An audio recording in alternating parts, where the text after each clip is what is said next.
अस्सलाम वालेकुम जी। Next MCQ discuss करते हैं हम पास पेपर का। 48 ईयर ओल्ड मेल, उसको pick up a heavy bag and develop back pain और लॉस ऑफ डॉर्सी फ्लेक्शन हो गई फुट की। अब डॉर्सी फ्लेक्शन जो लॉस होनी होती है फुट की, वो L4 कॉरेस्पॉन्ड कर रही होती है उसको नर्व। एब्सेंट जी नी जर्क रिफ्लेक्स, कोई सेंसेशन मीडियल साइड पे नहीं है। मोस्ट लाइकली कॉम्प्रेशन तो ये L3 L4 के लेवल पे ही हुई हुई है।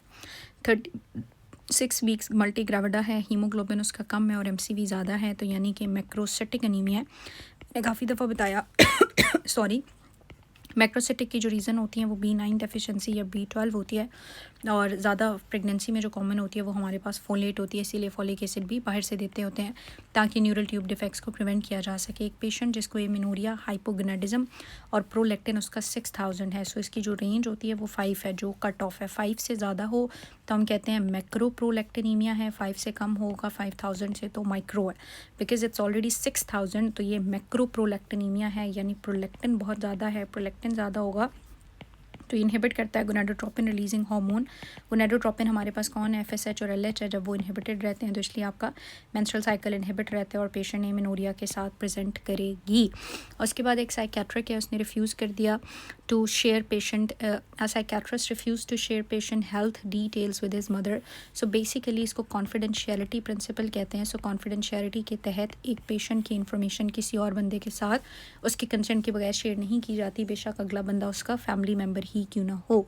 Which of the following is most likely cause of metabolic acidosis. Metabolic acidosis high altitude पे नहीं होती, वॉमिटिंग में नहीं, डायबिटीज़ में होती है, क्योंकि डायबिटीज़ में हमारे पास स्पेसिफिकली लैक्टिक एसिड ज़्यादा बनता है।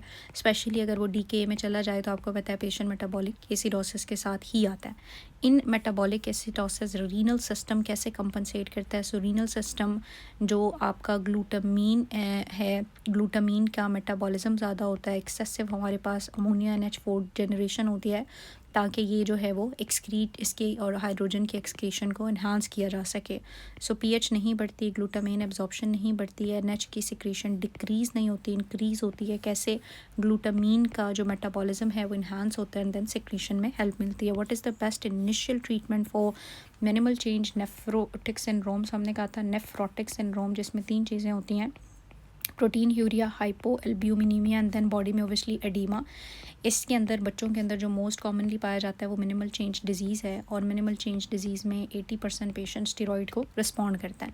सो ग्लूकोकॉर्टिकॉइड इसका इनिशियल ट्रीटमेंट है। A miscarriage occur before which week of the pregnancy, किस वीक से पहले जो है वो हमारे पास मिसकैरेज हो जाता है। सो लाइकली आई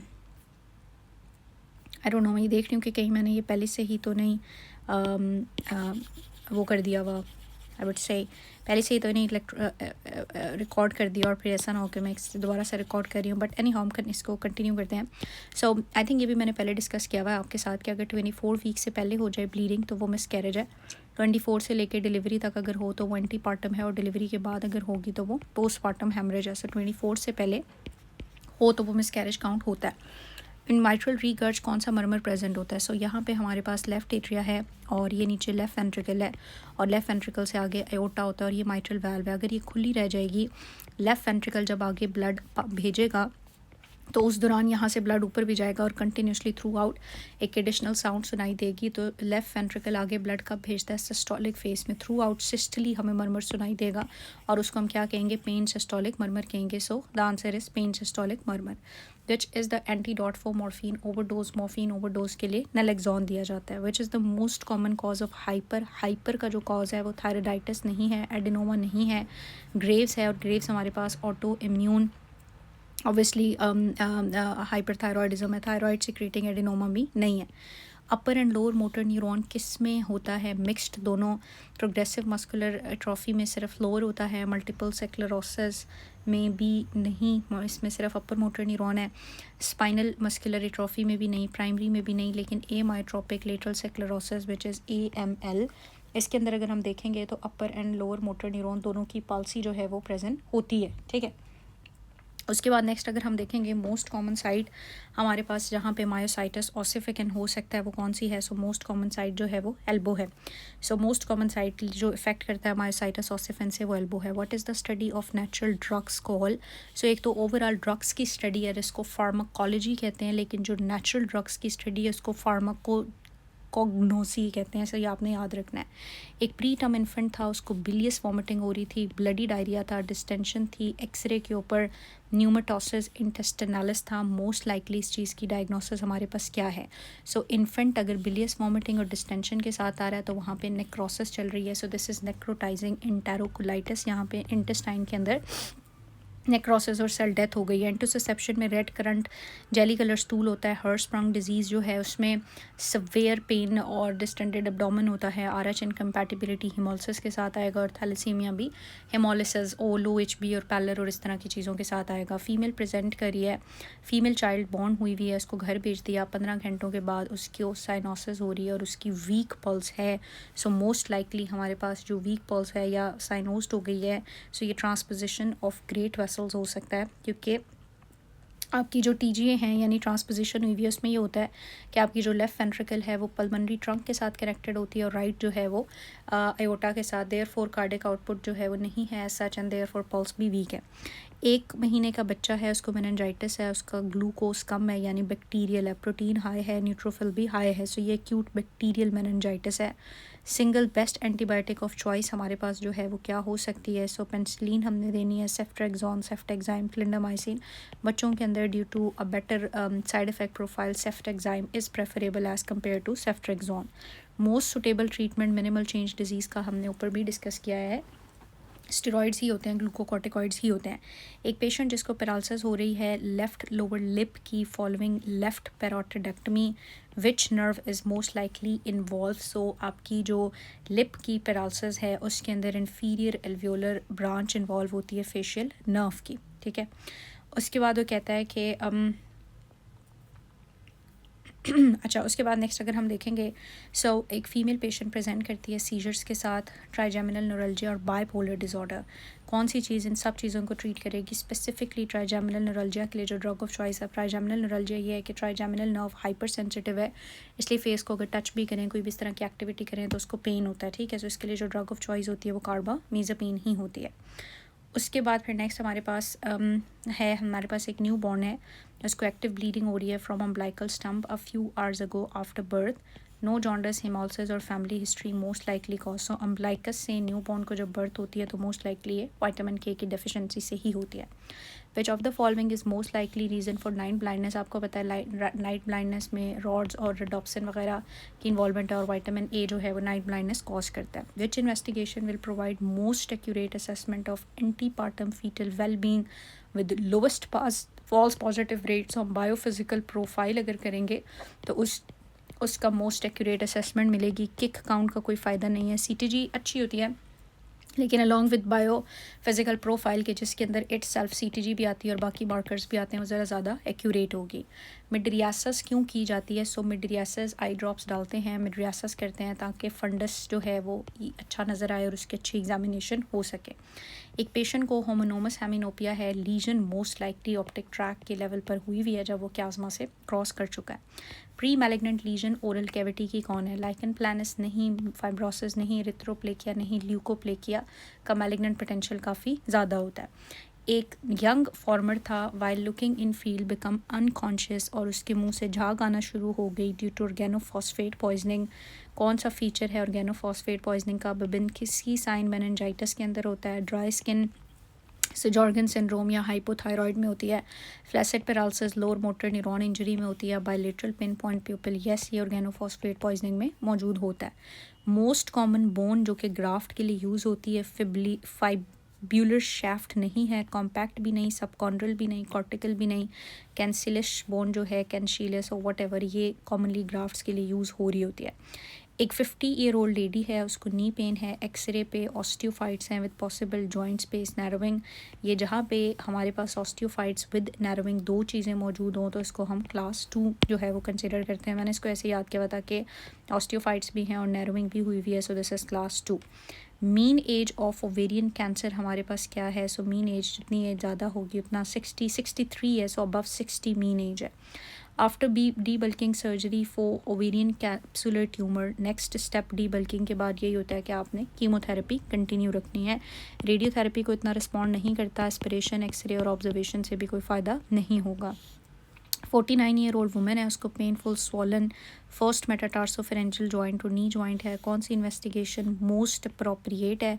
सो फर्स्ट मेटाटार्सोफेरेंजियल जॉइंट लाइकली हमारे पास गाउट हो सकता है, ठीक है। और गाउट के लिए फिर हमने जो सबसे पहले करना होता है वो सीरम यूरिक एसिड ही करते हैं। पैराम्बलाइकल हर्निया रिपेयर करेंगे विद मैश हर्नियोप्लास्टी कब? अगर साइज़ क्या हो, तो अगर उसका साइज़ 2 से ज़्यादा हो तो फिर हमने साथ में मैश हर्नियोप्लास्टी भी करनी होती है। 66-year-old मेल को ट्रेमर है, रिजिडिटी, ब्रेडिकाइनेसिया, गेट डिस्टर्बेंस है, रिड्यूस एक्टिविटी किसकी? अब ये जो आपको ट्राइड बताया था, ब्रेडिकाइनेसिया, रिजिडिटी और गेट डिस्टर्बेंस वगैरह, ये किसके अंदर प्रेजेंट होती है? Bradykinesia, rigidity, tremors and gait disturbance ये होती है हमारे पास पार्किंसन में। और पार्किंसन में सब्सटेंशिया नाइग्रा से डोपामीन नहीं बनता। सो कौन इन्वॉल्व है? Substantia Niagara. Which of the following is the feature of parkinsonism? Parkinsonism के अंदर हमारे पास वही ब्रेडिकाइनेसिया, रिजिडिटी और ट्रेमर्स होते हैं और पिन रोलिंग ट्रेमर्स होते हैं। जो क्लास्प नाइफ रिजिडिटी है ये अपर मोटर न्यूरॉन रीजन में होती है। पेंडुलर नी भी इसमें नहीं है और डिस्मेट्रिया भी नहीं है। एक 32-year-old मेल है, एंटी ट्यूबरकुलर ड्रग ले रहा है और उसको न्यूरोपैथी। अब ये बहुत डिस्कस हुआ कि जो टीबी की ड्रग्स हैं उनके क्या साइड इफ़ेक्ट्स है। स्पेसिफिकली जो आइसोनाइजेट है वो हमारे पास हेपेटोटॉक्सिक भी है, उसके बाद वो इम्यून सिस्टम के साथ भी रिएक्ट करती है, कुछ एलर्जी रिएक्शन भी कॉज करती है और न्यूरोपैथी भी कॉज करती है। स्पेसिफिकली B6 की डेफिशिएंसी जिसको हम पायरोडॉक्सिन कहते हैं। सो मोस्ट लाइकली हम इसके साथ सप्लीमेंट करते हैं, not B1, not B12, not folic acid but yes B6। एक पेशेंट जिसको गम ब्लीडिंग हो रही है, मेनोरेजिया हो रहा है, नोज़ ब्लीड हो रही है, लैब ने शो किया कि उसका प्रोलॉन्ग ब्लीडिंग टाइम है, प्लेटलेट्स कम है लेकिन coagulation profile is fine.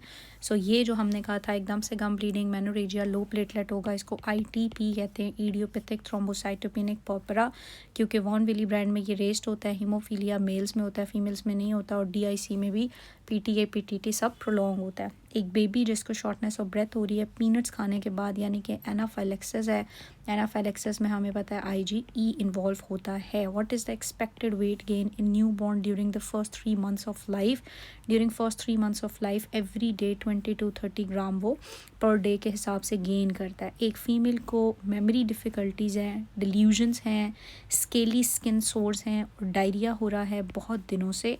Pellagra diagnose किया गया। विच vitamin deficiency is responsible for this? और प्लेग्रा के लिए हमें पता है नायासिन यानी केटोनिक एसिड जो है उसकी डेफिशिएंसी होती है, ठीक है। उसके बाद हमारे पास कहता है नेक्स्ट क्या है कि which type of skin graft is most suitable for facial reconstruction in a patient with acid burn? So acid burn अगर होगा तो इसके अंदर हमने पार्शियल थिकनेस जो ग्राफ्ट्स होते हैं वो यूज़ करना है। एक 70-year-old है, उसको फीवर, कफ, रस्टी स्पूटम, चेस्ट एक्सरे, तो ये नमूनिया है। चेस्ट एक्सरे पे लोअर लोब में कंसोलिडेशन हुई हुई है, gram positive Lancet shape diplococci मिले हैं। मोस्ट लाइकली हमारे पास स्ट्रेप नमूनिया ही है जो टिपिकली होता है। उसके बाद फिर वो कहता है कि एक नमूनियक पेशेंट था, उसकी ऑक्सीजन सेचुरेशन 94 थी, रेस्पिरेटरी रेट उसका 20 था, मेंटल स्टेटस ऑल्टर्ड था। मोस्ट लाइकली क्या कॉज हो सकता है कि रेस्पिरेटरी रेट 20 और मेंटल स्टेटस जो है वो उसका ऑल्टर्ड हुआ हुआ है, नमूनिया का पेशेंट है। सो ऑक्सीजन सेचुरेशन फिर भी ठीक है, रेस्पिरेटरी रेट भी ठीक है, लेकिन मेंटल स्टेटस चूँकि ऑल्टर है। So it could be due to confusion, mental confusion or hypoxia, क्योंकि एम्बोलिज्म नहीं है, सेप्सिस भी नहीं है, हाइपर कार्बिया भी नहीं होगा। लेकिन इसमें से हम नीचे जाके देखते हैं कि क्या ऑप्शन है। Pointing deformity is due to injury of, pointing जो है वो अल्नर नर्व की इंजरी की वजह से होती है, ऐसे पिन पॉइंट नहीं कर पाता वो। एक पेशेंट जो कार्डियक सर्जरी के बाद सडनली पेल हो गया with sharp chest pain, dyspnoea, dizziness and palpitation, most probable diagnosis हमारे पास क्या है? अब अगर हम देखें कि उसको हुआ क्या, कार्डियक सर्जरी के बाद वो पेल हो गया, चेस्ट पेन हुआ, डिस्निया हो गया, dizziness and palpitation. So it could be tamponade or it could be aortic dissection.